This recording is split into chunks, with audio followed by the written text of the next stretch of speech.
Hey, bienvenido a Fenrir Inner World, gracias a quien apoya el canal y lo mantienen en pie. Sin más que decir, comencemos con la historia de hoy.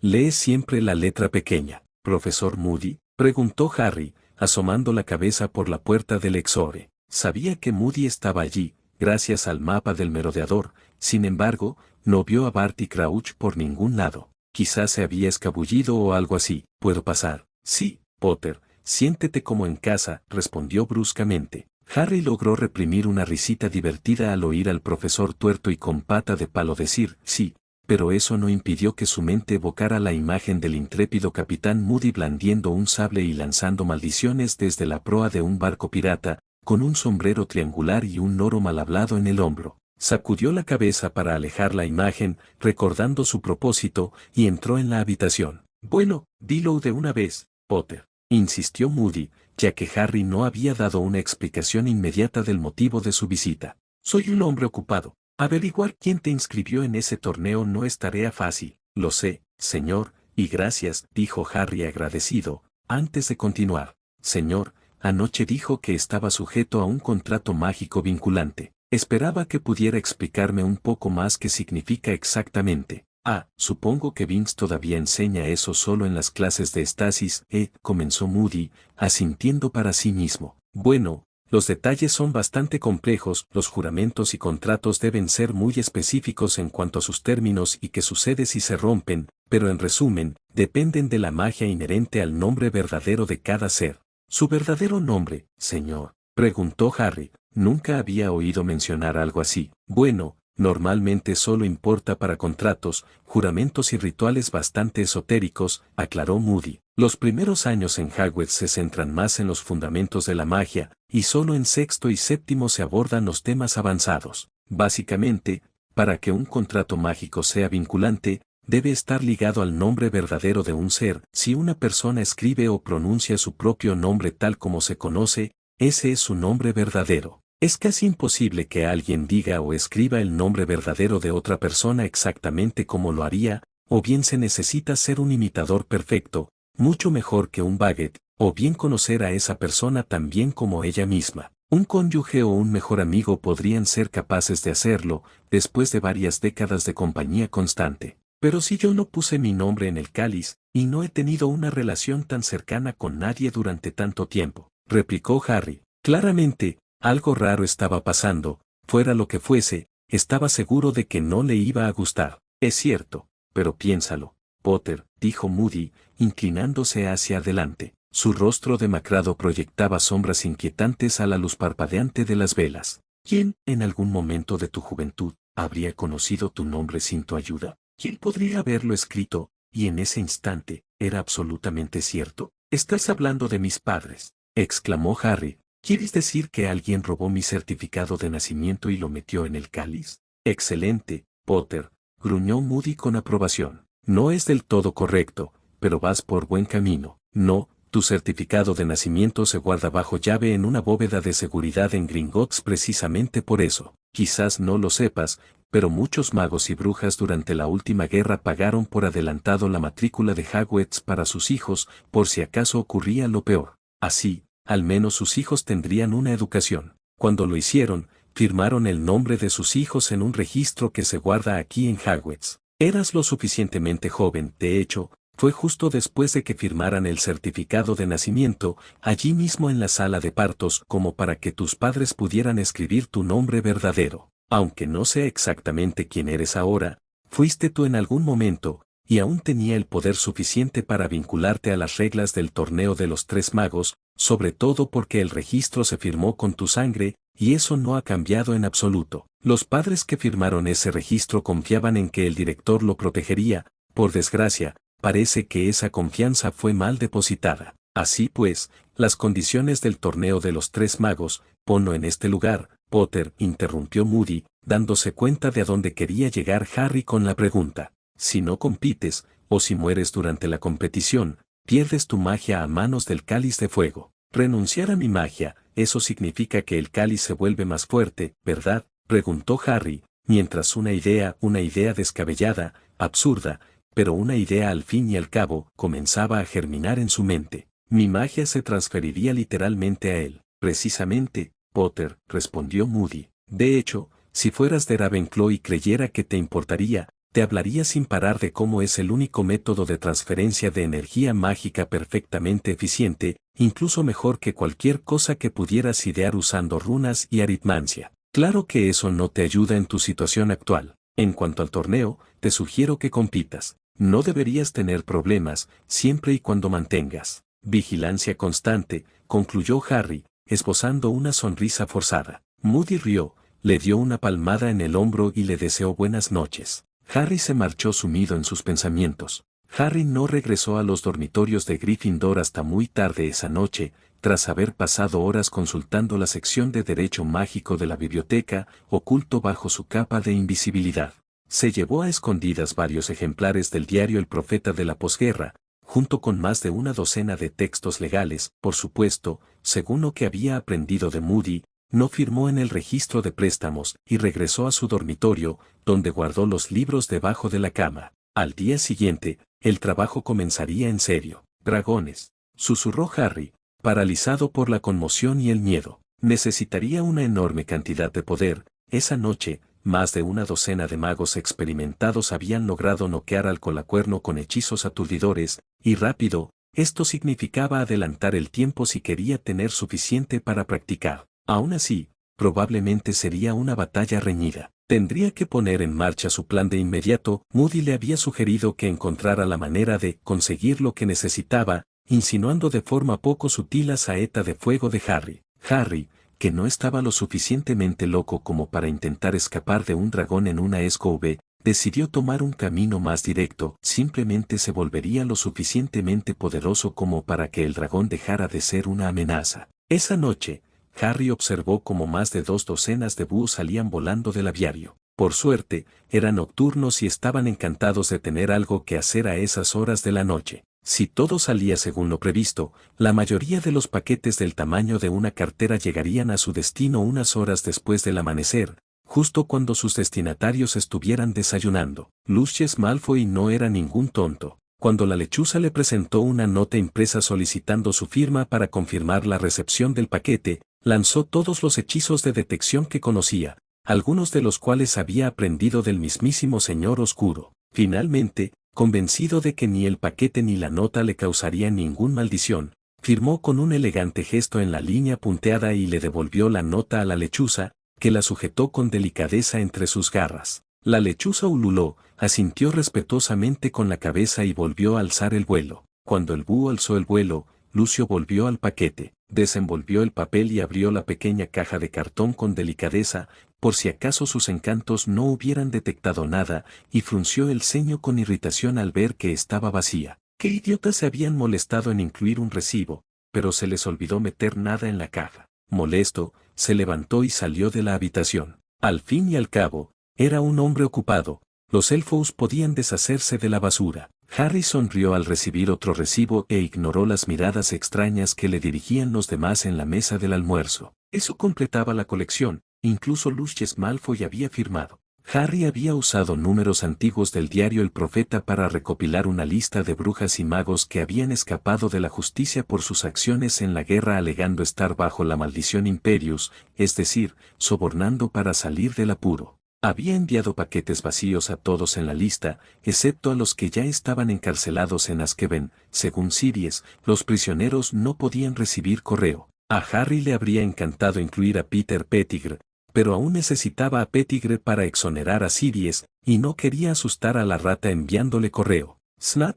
Harry descubrió rápidamente que Snap había sido un mortífago durante la guerra, y solo la intervención de Dumbledore lo había salvado de Azkaban, y Karkaroff se salvaron simplemente porque estaban en Hogwarts, y Harry no quería levantar sospechas. Los paquetes en sí mismos no tenían importancia, solo servían para persuadir a las víctimas a firmar los recibos. Cada recibo tenía una gruesa línea negra para la firma. Sin embargo, dentro de esa línea, escrita con tinta negra, en letra diminuta, por supuesto, había una cláusula contractual muy breve, muy simple y mágicamente vinculante. Decía lo siguiente: el firmante anterior renuncia a toda magia, en su totalidad, a perpetuidad, irrevocablemente y con efecto inmediato, a favor del abajo firmante. Harry salió del gran comedor y se dirigió al aula vacía más cercana. Inmediatamente sacó un bolígrafo, se sentó en un pupitre y firmó debajo de la línea del primer recibo. Justo cuando Harry levantó el bolígrafo del recibo,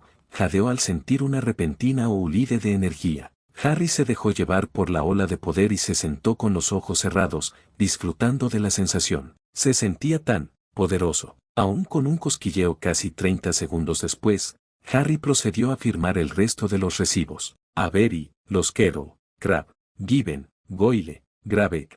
Harry se sorprendió un poco de que la bestia fuera lo suficientemente humana como para escribir su nombre: Hudson, McNair, Malfoy, Nat, Roble, Selwyn, Travers, Jaxley. La lista abarcaba más de 2 docenas de personas, todas las cuales habían sido absueltas de cualquier delito durante la guerra, por coacción bajo la maldición Imperios. Uno por uno, en cuestión de minutos, Harry despojó sistemáticamente a cada uno de ellos de su magia, quedándose con ella. Cuando Harry terminó, su cuerpo vibraba de energía. Esto podría requerir algo de práctica, murmuró, mientras un movimiento brusco de su varita vaporizaba la mitad de los escritorios de la habitación. Sin embargo, pensó que podría acostumbrarse. Harry se quedó mirando al colacuerno húngaro. El colacuerno húngaro le devolvió la mirada a Harry. La multitud fue aquietándose poco a poco, observando el intenso duelo de miradas entre un pequeño adolescente y un enorme dragón. Harry dio varios pasos lentos y deliberados hacia su derecha, hasta quedar detrás de una gran roca, fuera del alcance visual del dragón. Con un discreto movimiento de su varita, transformó una roca cercana en una réplica exacta de sí mismo, completamente vestido, con gafas y sosteniendo un bastón. La multitud se quedó boquiabierta, y la profesora McGonagall jadeó de asombro. Harry Potter había sido, en general, un alumno bastante bueno en su clase, pero que realizara con tanta naturalidad una transfiguración sin palabras, a un nivel superior al de las pruebas de la vida, siendo aún alumno de 4º año, era simplemente increíble. Pero el asombro no terminó ahí. Con un toque de su varita, acompañado esta vez por una sola palabra, el adolescente hizo que su doble saliera de detrás de la roca. Esta vez, fue el profesor Flitwick quien se llevó una grata sorpresa. Anima era un encantamiento de animación que normalmente controlaba una acción específica. Sin embargo, en este caso,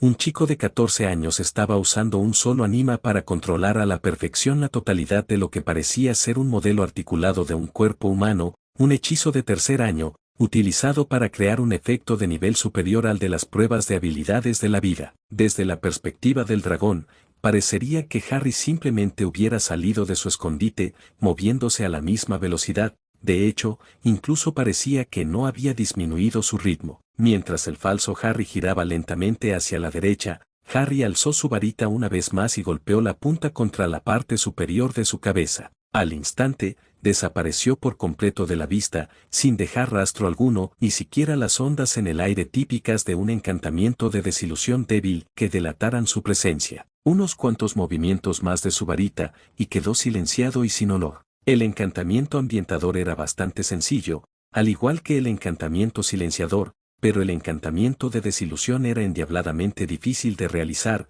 y él lo estaba haciendo a la perfección, manteniendo un control absoluto sobre el doble transfigurado. La multitud murmuraba atentamente y los jueces susurraban entre sí. Ludo Bagman, quizás afortunadamente, se quedó mudo de la impresión. Mientras el falso Harry mantenía la atención del dragón merodeando por el recinto, justo fuera del alcance de su aliento de fuego, Harry simplemente rodeó la zona en la dirección opuesta. Mantener la transfiguración y todos los encantamientos requería un gran esfuerzo, pero Harry tenía energía de sobra. Pasó junto al dragón, manteniéndose a una distancia prudencial de su cola con púas parecida a una masa, y recogió el huevo dorado. Menos de un minuto después, regresó a la entrada del recinto y se quitó los encantamientos. Egen tosió, atrayendo la atención de la multitud. Levantó el huevo con una mano y lo señaló con la otra. «He terminado. Jueces», exclamó. Harry agitó su varita y, para sorpresa del dragón, el que no era Harry se convirtió de nuevo en roca. Sin molestarse en esperar las puntuaciones, Harry se golpeó la cabeza con la varita, volviendo a desilusionarse, y regresó al castillo. Tras su impecable desempeño, los jueces le habían otorgado, en algunos casos a regañadientes, la máxima puntuación. En la primera prueba, se desvanecieron todos los rumores de que Harry había hecho trampa para entrar al torneo de los 3 magos. Muchos estudiantes, incluido Ron, se disculparon por su falta de fe y sus insultos, pero Harry no fue tan fácil de perdonar. Todo aquello le recordaba demasiado a su segundo año, cuando toda la escuela lo rechazó, creyendo el ridículo rumor de que era un señor oscuro en ciernes.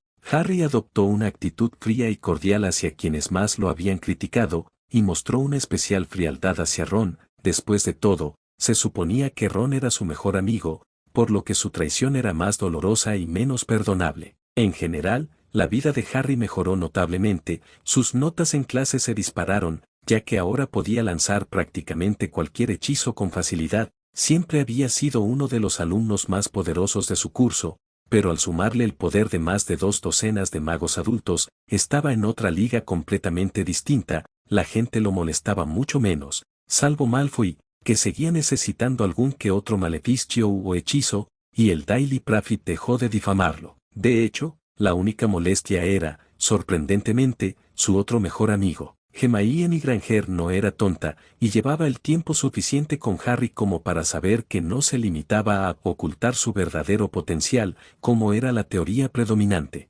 Temerosa de que Harry, en su desesperación por sobrevivir al torneo, hubiera recurrido a algún ritual oscuro y terrible para obtener poder, decidió acosarlo, persuadirlo e incluso espiarlo constantemente. Harry colmó la paciencia cuando ella lo confrontó tras verlo devolver todos los libros que había sacado de la biblioteca. Convencida de que los polvorientos tomos estaban llenos de conocimientos prohibidos sobre las artes oscuras, aunque no entendía por qué pensaba que tal conocimiento estaría en la sección de referencia legal de la biblioteca de Hogwarts, prácticamente lo abordó antes de llamar a Madame Pans para que revisara los textos. Madame Pans, por supuesto, le informó inmediatamente a Hermione que los libros trataban sobre derecho contractual mágico y, acto seguido, castigó a Harry por no haberlos firmado correctamente. Hermione huyó llorando, sintiendo que Harry seguía teniendo la culpa por mentirle, aunque no supiera exactamente sobre qué le mentía. Harry, en cambio, estaba confundido y molesto por todo el incidente. Habiendo crecido encerrado en un armario, las sutilezas de la locura femenina escapaban a su comprensión. Lo atribuyó a la imperiosa necesidad de Hermione de saber cada detalle de su vida, lo cual le pareció un tanto insultante. Al fin y al cabo, él no era de su propiedad y algunas cosas simplemente no le incumbían. Los dos no volvieron a hablar hasta la segunda prueba. Harry había superado la primera prueba casi sin esfuerzo, sin hacer gala de todo su poder. El resto de la comunidad mágica simplemente lo consideraba un estudiante excelente. En realidad, Harry había superado el complejo hechizo de transfiguración, así como los encantamientos de animación y desilusión, a base de pura fuerza bruta, careciendo de la habilidad o los conocimientos teóricos necesarios para realizar esos hechizos con la eficiencia que se exige a un mago normal, es decir, uno que no dispone de una vasta reserva de poder mágico. La segunda tarea, sin embargo, parecía exigirle que demostrara aún más su fuerza. Sin un plan ingenioso para evitar mostrar su poder, y reacio a arriesgar la vida de su rehén, Harry decidió tomar la ruta más sencilla y directa hacia el fondo del lago, si eso significaba realizar magia que obviamente estaría muy por encima de las capacidades de cualquier mago normal, que así fuera. Para ello, dudaba que realmente necesitara más poder. En realidad,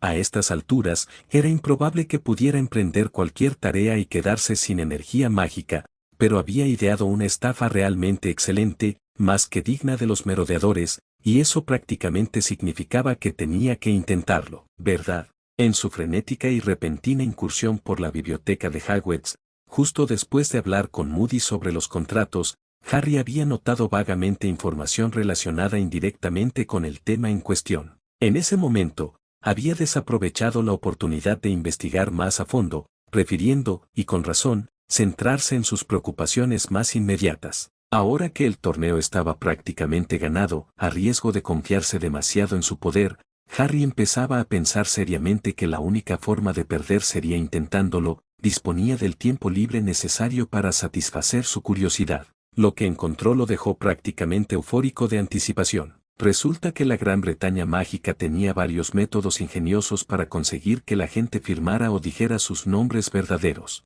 Para Harry, 2 instituciones del ministerio eran especialmente interesantes, ya que eran permanentes, muy transitadas y de baja seguridad: el Hospital de St. Mungo y el propio Ministerio de Magia. En St. Mungo, había un registro de admisión de pacientes que tanto pacientes como visitantes firmaban con una pluma de sangre. De hecho, este registro cumplía varias funciones, como asignar a los pacientes a las salas y permitir a los sanadores obtener un diagnóstico instantáneo de cualquier maldición o enfermedad que pudiera manifestarse en el torrente sanguíneo de un paciente. En el ministerio, la entrada de visitantes requería que los visitantes dijeran su nombre completo para recibir una credencial de visitante. Harry visitó primero el Ministerio de Magia, sabiendo que era, con mucho, el obstáculo más fácil. Le ayudaría el hecho de que pasaría completamente desapercibido mientras estuviera en la cabina telefónica que también servía de entrada para visitantes. Simplemente caminó hasta Hogsmeade con su capa de invisibilidad,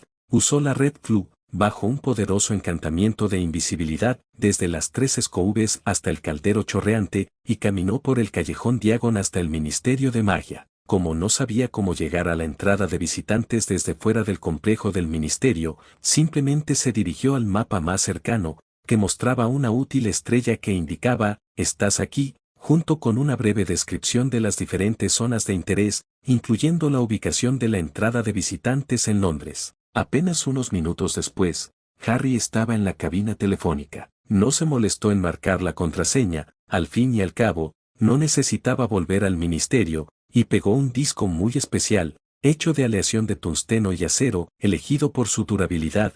Harry hacía tiempo que había superado el umbral de poder para la transfiguración permanente, así que lo obtuvo, con un movimiento de su varita en la parte inferior del teléfono con un encantamiento adhesivo irreversible, y luego lo cubrió con un encantamiento Fidelius. Habría sido una serie de hechizos muy difícil, si no imposible, de realizar para un mago común debido a los extraordinarios requisitos de poder, pero ahora que Harry tenía cantidades extraordinarias de poder, no era un problema. El disco tenía un contrato y la firma de Harry grabados en su superficie, con un encantamiento de grabación de voz especialmente preparado incrustado en la aleación. De esa manera, cuando la gente dijera su nombre para recibir sus insignias, el contrato se activaría. Para evitar ser descubierto, el contrato solo exigía 1/20 parte de la magia de cada persona y entraría en vigor a medianoche. De esa forma, incluso si alguien notaba que estaban un poco más débiles, probablemente no lo relacionarían con la visita al ministerio que habían hecho ese mismo día. Aún mejor era la idea que Harry había sacado de Moody, quien le había dicho que el cáliz de fuego reclamaba la magia de cualquier campeón que muriera en el torneo. Aplicar esta idea a su nuevo plan era tan sencillo como añadir una cláusula que obligara al firmante a cederle a Harry toda la magia que le quedaba tras su muerte. El Hospital St. Mungo requería una planificación y sincronización más precisas, ya que Harry copiaría a mano los términos del contrato en el registro, pero la combinación de un poderoso encantamiento invisible, una capa de invisibilidad y algunos encantamientos con fundus bien colocados fue suficiente para evitar que lo detectaran mientras escribía las cláusulas del contrato en el registro. Los términos y el plazo eran idénticos a los del contrato vigente en el ministerio, la única diferencia era que requería una firma, en lugar de una grabación de voz. De hecho, Harry esperaba que el Hospital St. Mungo fuera más lucrativo que el ministerio, simplemente porque un porcentaje mucho mayor de personas que ingresaran al hospital probablemente morirían y perderían toda su magia a manos de Harry. Finalmente, Harry lanzó el encantamiento Fidelius, solo sobre el texto del contrato en el registro, no sobre el registro completo, y salió corriendo de allí. En total, la ejecución del plan duró menos de 1 hora, y Harry pasó completamente desapercibido en el ajetreo de la hora punta matutina. El 24 de febrero, Harry se encontraba a la orilla del lago, concentrado en lo que quería, mientras los otros 3 campeones se zambullían en el agua. «Señálenme, rehenes», susurró Harry, y su varita giró inmediatamente en la palma de su mano para apuntar directamente al centro del lago. «Glacio», entonó, manteniendo su varita fija en el punto que el hechizo señalaba. Casi al instante, un túnel circular de hielo, con una abertura de casi 3 metros de ancho y paredes de varios metros de espesor, comenzó a extenderse desde la superficie del lago. En cuestión de segundos, el túnel se completó, aunque lleno de agua, y terminó en el fondo del lago, encerrando por completo a los rehenes. Un movimiento de la varita de Harry y un susurro de evanesco hicieron desaparecer el agua del túnel. La luz del día que se reflejaba en las paredes cristalizadas, perfectamente formadas, iluminó a los rehenes en el fondo. Incluso los alumnos más jóvenes entre la multitud comprendieron que lo que Harry acababa de hacer era teóricamente sencillo, pero, debido a la enorme cantidad de poder que requería, prácticamente imposible. Incluso Dumbledore, el aclamado vencedor del Señor Oscuro Grindelwald, sabía que le habría resultado difícil igualar tal hazaña incluso en su mejor momento, y mucho menos en estos tiempos menguantes, y sin embargo, Harry Potter, un simple niño, ni siquiera había sudado. Lo que Dumbledore y el resto de los espectadores no comprendieron fue que Harry en realidad solo estaba mostrando una fracción de su poder. Resultó que había subestimado la cantidad de personas que visitaban el Ministerio de Magia y San Mango. Cada día, cientos de personas caían en su trampa. Es cierto que solo recibía una 20ª parte del poder mágico de cada persona, pero con esas cifras, podría haber sido mucho más conservador y aún así considerarlo un gran éxito. En las pocas semanas transcurridas desde que puso en marcha su último plan,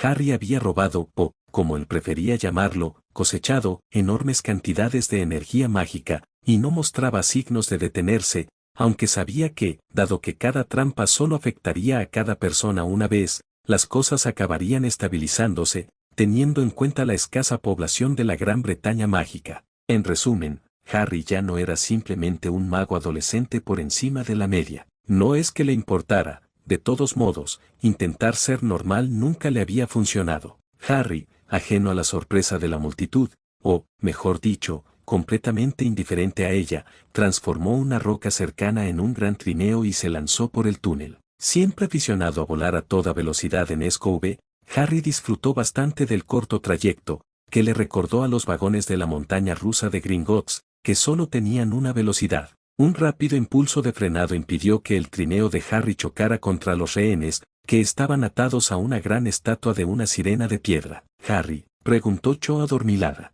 Al parecer, el sueño mágico se había desvanecido cuando los rehenes estuvieron expuestos al aire, lo que significaba que Harry ahora tenía que rescatarlos a todos, en lugar de solo a los suyos, como había planeado originalmente, disipar su túnel de hielo una vez que terminara con él. «¿Eres tú? ¿Qué está pasando?» «No hay tiempo para hablar», Chop, respondió Harry, tomándose un momento para contemplar a Cho-chan con su ropa de dormir fría y mojada antes de lanzar 4 hechizos de corte rápido para liberar a los rehenes, todos al trineo. Una vez que el trineo dio la vuelta, apuntando de nuevo hacia el túnel, y Cho, Hermione, Ron y una pequeña francesa rubia estuvieron a bordo, Harry se apretujó en la parte de atrás. Harry supuso que Ron sería su rehén, probablemente obra de Dumbledore para intentar que se reconciliaran, mientras que la francesa era obviamente de Fleur, Cho de Cedric y Hermione de Cran. Ron, al menos, tuvo la cortesía de guardar silencio, sabiendo que Harry no apreciaría sus comentarios. Hermione, sin embargo, no compartió la misma discreción. «Harry, ¿qué vas a hacer ahora?», preguntó Hermione, con un tono exasperado, y un tanto sarcástico, pensó Harry. «Los trineos van cuesta abajo, no cuesta arriba». «¿En serio?», Hermione interrumpió Harry bruscamente, con la esperanza de evitar una lección sobre magos y sentido común. «¿Eres bruja o no?». «Sinceramente». Dicho esto, agitó su varita detrás del trineo y lanzó un encantamiento de destierro, procurando que fuera lo suficientemente potente como para impulsarlo, pero no tanto como para que los pasajeros cayeran. Menos de un minuto después, el trineo había ascendido hasta la cima del túnel y se detuvo bruscamente en la orilla rocosa. Tras echar un último vistazo a Hermione y Cho, al fin y al cabo, era un adolescente y ellas seguían mojadas, con frío y cubiertas solo por sus pijamas. Harry se desilusionó rápidamente y regresó al castillo. Como era de esperar, Harry volvió a recibir la máxima puntuación de todos los jueces por su, según todos los indicios, increíble actuación en la segunda prueba. Sin embargo, la desafortunada consecuencia de demostrar tal poder durante la prueba fue que varios de sus profesores, casi con toda seguridad a instancias del director, comenzaron a intentar, de forma sutil pero constante, sonsacarle información. Su interés principal y más evidente radicaba en cómo Harry había mejorado tan rápidamente en la magia, expresado con frecuencia como «no puedo creer que hayas podido ocultar tu potencial durante tanto tiempo», o «cuando dijiste que aprendiste eso», pero también estaban claramente interesados en prácticamente todos los aspectos de su vida. Pronto se volvió tedioso, pero Harry no tuvo más remedio que aguantar y sonreír. Sorprendentemente, sin embargo, el profesor que esperaba que le causara más problemas, terminó siendo el que menos. Slap, presumiblemente receloso del aparente poder de Harry y consciente del profundo odio que Harry sentía por él, comenzó a actuar con cautela y neutralidad hacia Harry, quien, para evitar que su dinámica volviera a ser como antes, no hizo ningún esfuerzo por antagonizar al maestro de pociones, creando una especie de distensión muy propia de la Guerra Fría. Así, tras la segunda prueba, Harry generalmente se contentaba con asistir a clase solo el tiempo suficiente para realizar la tarea del día, siempre al primer intento, para evidente disgusto de Hermione, y luego marcharse inmediatamente para volar en su escove, hacer explotar cosas, lo que justificaba como práctica de lanzamiento de hechizos para el torneo de los tres magos, pero en realidad, al igual que los gemelos Weasley y los merodeadores antes que ellos, simplemente disfrutaba haciendo explotar cosas, o rebuscar en la biblioteca en busca de datos interesantes. Por desgracia,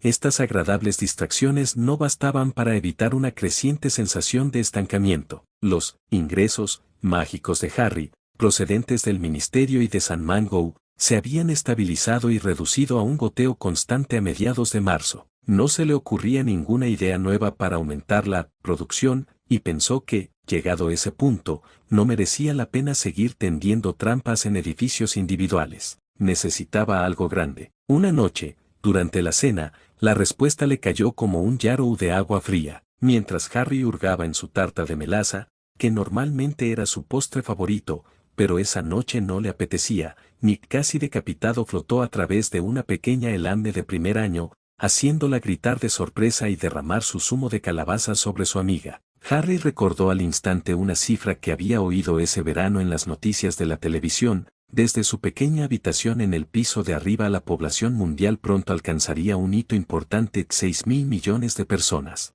6.000 millones de personas vivas, en este preciso instante. Cada una de esas 6.000 millones de personas tenía vastos árboles genealógicos que se remontaban más allá de la historia escrita. Alguien incluso había hecho los cálculos, y el presentador había señalado con desdén que la condición humana tenía una tasa de mortalidad superior al 90%. Cabría suponer que lo mismo ocurría con los magos. Eso significaba que 9 de cada 10 magos que habían vivido, ya no estaban vivos. ¿Era un simple hecho matemático? ¿Y dónde quedó su magia?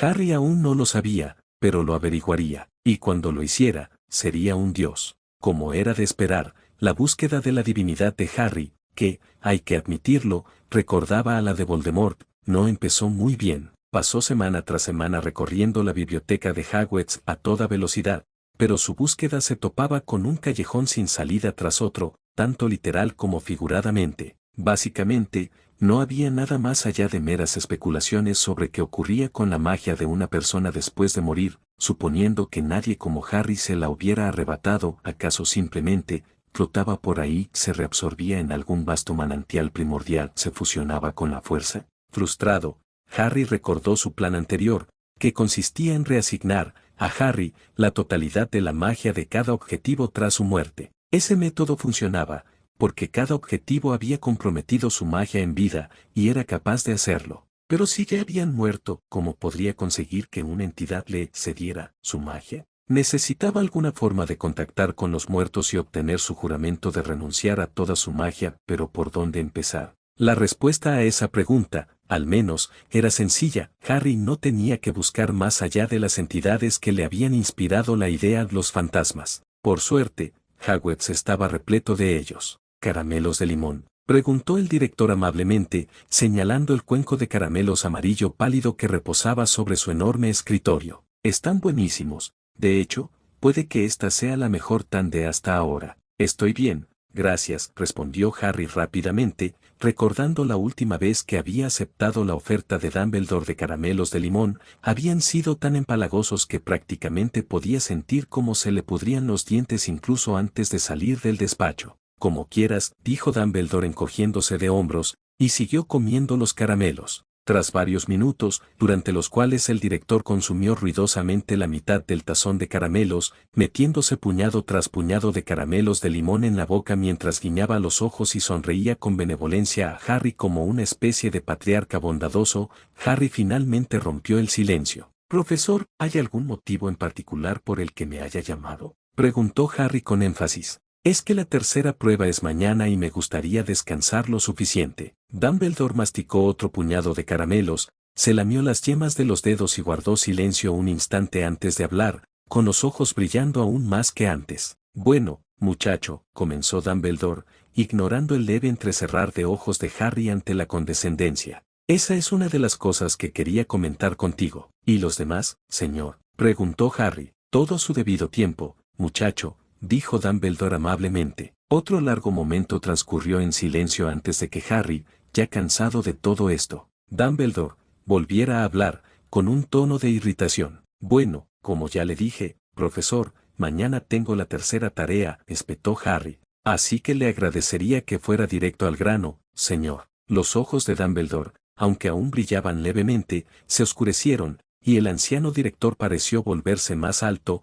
más frío y más poderoso. Harry había visto a este Dumbledore por última vez cuando Lucius Malfoy estaba en esa oficina, con su habitual sonrisa arrogante, después del incidente del basilisco. Claramente, era hora de ponerse manos a la obra. Esta mañana, la profesora McGonagall hizo un descubrimiento interesante. Harry, como sin duda han informado los rumores en Hogwarts, comenzó Dumbledore, con un tono más grave y severo que antes. Descubrió que el profesor Cuthbert Pins, quien ha impartido historia de la magia aquí en Hogwarts durante más de un siglo, ya no está en su puesto. Poco después, quedó claro que todos los fantasmas de Hogwarts han desaparecido. Alrededor del mediodía, los investigadores del Departamento de Misterios constataron que todos los fantasmas de Gran Bretaña han desaparecido. La probabilidad de que todos ellos decidan emprender la siguiente gran aventura al mismo tiempo, bueno, digamos que es muy improbable. ¿Te importaría aclarar este asunto? Profesor, no tengo nada que aportar sobre ese tema en particular,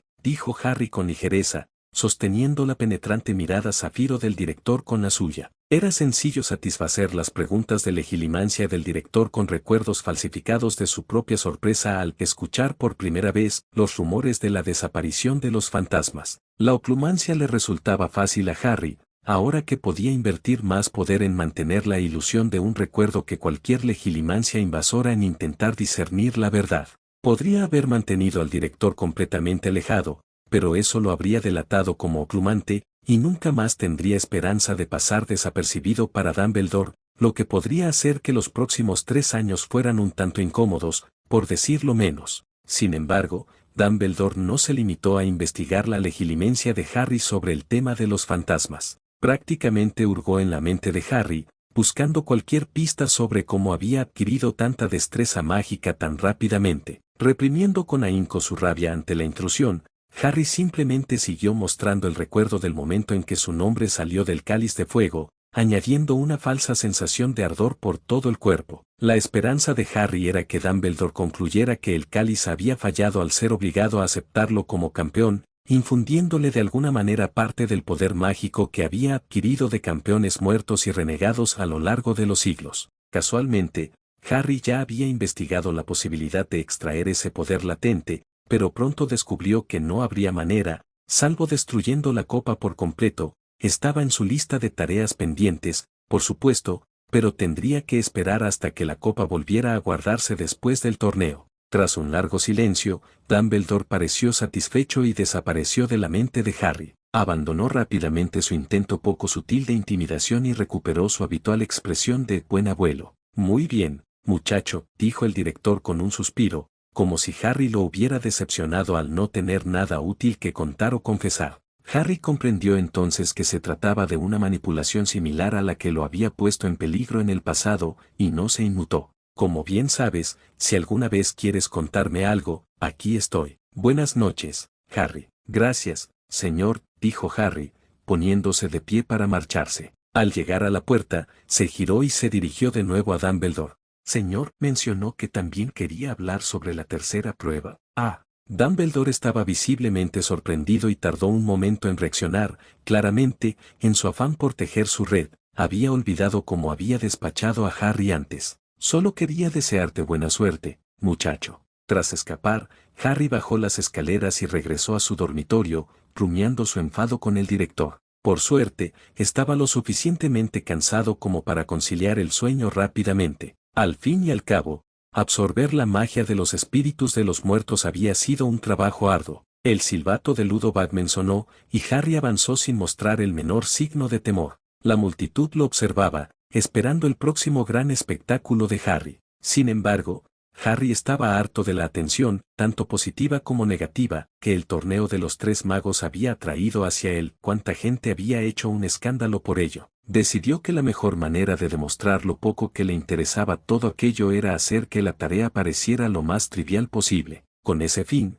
entró directamente en el laberinto, y luego atravesó la primera pared, y la segunda. Menos de 6 minutos después, basándonos en la ventaja de 54 puntos de Harry, ya que cada punto valía 6 segundos, justo cuando Bagman se disponía a hacer sonar el silbato de nuevo para enviar a Cram al laberinto, Harry apareció en la mesa del juez. La copa de los tres magos estaba bajo su brazo derecho, y en su mano derecha sostenía su varita. Sin embargo, lo que llamó más la atención de inmediato fue el extraño paquete de tela que llevaba en la mano izquierda. Gané, dijo Harry con naturalidad, mientras dejaba la copa sobre la mesa, y hasta les traje algunos regalos. Dicho esto, Harry arrojó sin miramientos una criatura escamosa y horriblemente deforme, con aspecto de bebé, del bulto y sobre la mesa. Antes de que nadie pudiera reaccionar, metió la mano en el bolsillo y sacó una rata gris de aspecto bastante curtido, y también la estrelló contra la mesa. Un movimiento de su varita obligó a la rata a recuperar su verdadera forma,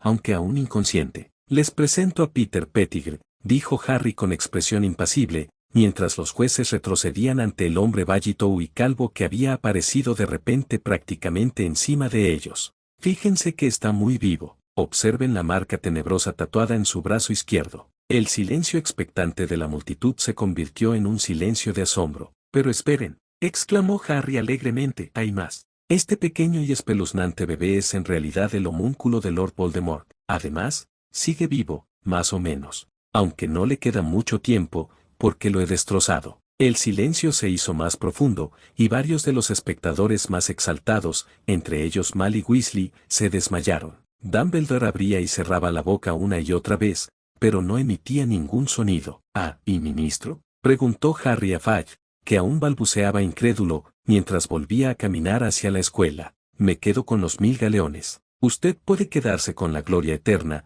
siempre y cuando Sirius Black sea absuelto de todos los cargos antes de la edición matutina del Daily Prophet». El silencio reinó durante varios instantes mientras las brujas y los magos presentes intentaban asimilar toda la nueva información. Para cuando Harry llegó a la escuela, reinaba el caos absoluto. A la mañana siguiente, una inmensa bandada de lechuzas anunció la llegada del diario El Profeta. Tal como Harry había predicho, el ministro, en un intento por ganarse el favor del niño que sobrevivió, había desplegado todos sus recursos. Un interrogatorio inmediato a Riddle y Bourne por parte de los errores había generado una avalancha de testimonios que sin duda llevarían a muchos de los mortífagos supuestamente afectados por el Imperius, la mayoría de los cuales, curiosamente, carecían de magia, habiendo ocultado su repentina falta de poderes a la comunidad refugiándose en sus mansiones durante los últimos meses, a Azkaban, así como la recaptura de Barty Crouch, hijo, quien se había hecho pasar por el Aster Moody durante todo el año para guiar a Harry al cementerio.